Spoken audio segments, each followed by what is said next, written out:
This Week in Connecticut with Dennis House starts now.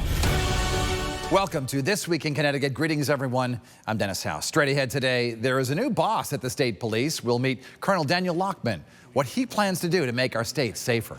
Also lowering the limit for drunk drivers, what our investigation found. Jeff Derderian joins me with that.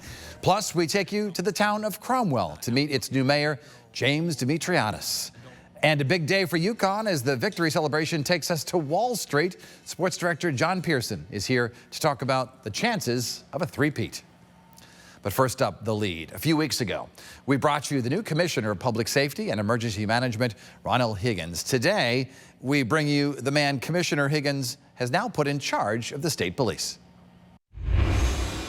And joining us now from the Connecticut State Police is Colonel Daniel Loughman. And Colonel Loughman, first of all, congratulations on your position and welcome to News 8. Thank you, Dennis. I appreciate you having me here today. So tell me, what exactly does a colonel of your stature do? Well, responsibilities. I'm in charge of the state police. I'm a commanding officer, so I work as the liaison between the public, the commissioner, and the troopers and the people of the state police. Colonel, give me a sense as to what your top priority is. Right now, I'm looking to modernize the state police.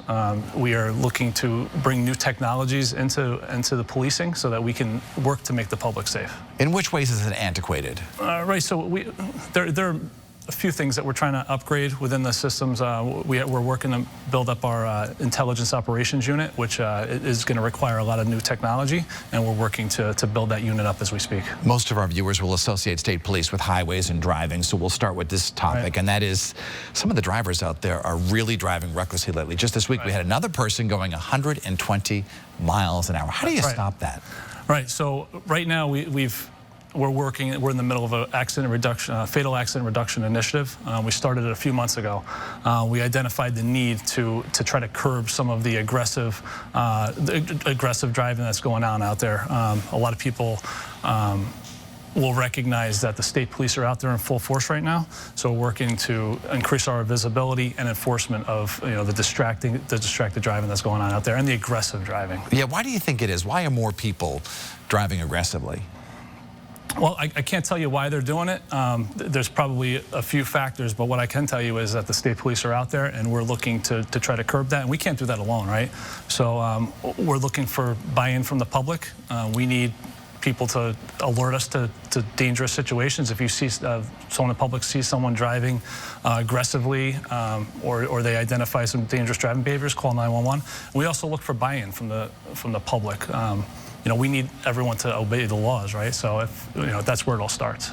As you know, I interviewed the new commissioner, Ronald Higgins, yes. Not too long ago, and he was saying one of the big problems is it's hard to find new young troopers, that the amount of people applying for these jobs just isn't what it used to be. Why is that? Right. So we identified that problem. We're trying to curb that, right? So it's a tough job market right now. In all industries, right? And that doesn't, yeah. and it doesn't. We're not immune to that. As some of our younger viewers watch today, what do you tell them in terms of trying to encourage them to maybe, hey, try to become a state police trooper? Right. The state police, we are a premier law enforcement agency, not only in the state of Connecticut, but nationwide, right? So we're looking for dedicated people who want to come out and work toward keeping our community safe. And that's what it really is all about, is we're looking for people that can help us to bring public safety to the forefront. Let's talk a little bit about in terms of what does it take to become a state trooper? So we have a website, beaconnecticuttrooper.com. You go online, come to our website, and we have all of the requirements. But you got to be 21. You need a driver's license, a good background, and we have a background process that all the troopers will go through. Is it a tough time of this world just to become a state trooper or a police officer? Because there's been a lot of criticism of police officers in the media, social media, things like that. There is criticism, right? But it's nothing that we can't get past. We're working to try to change the narrative toward police. It's a great profession. I'm a proud state trooper. I've been with the agency for over 18 years, and I gotta say it's a very rewarding career, and I encourage anyone that has an interest in it to give us a look. What's the biggest obstacle you think right now that state police are facing in terms of everything you do?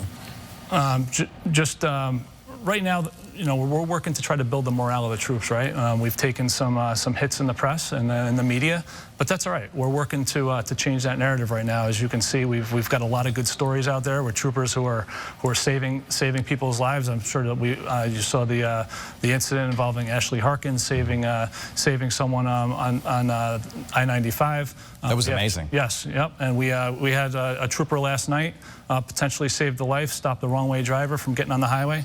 I mean, there's countless stories of troopers doing heroic acts, and I'm proud of them. And let's talk a little bit about the ticket.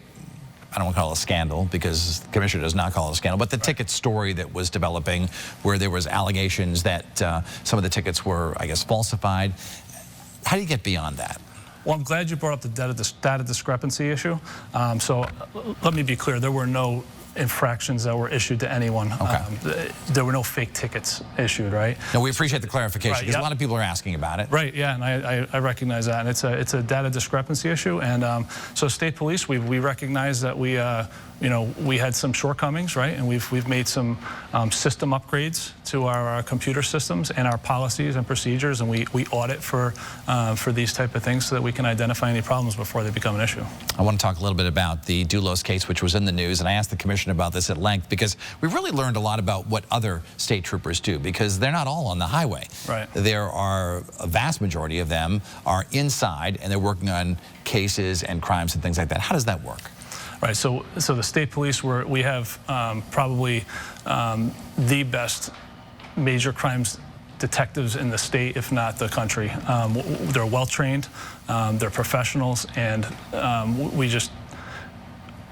they know what they're doing and they know how to take care of business, and they did a phenomenal job with the Troconis case. They certainly did. Yes. All right. Colonel Daniel Loughman, congrats on the new job. Best of luck. We'll be seeing you on here again. Thank you. Appreciate it. Coming up later, we meet a new mayor, and up next, a new controversial effort to cut back on drunk drivers.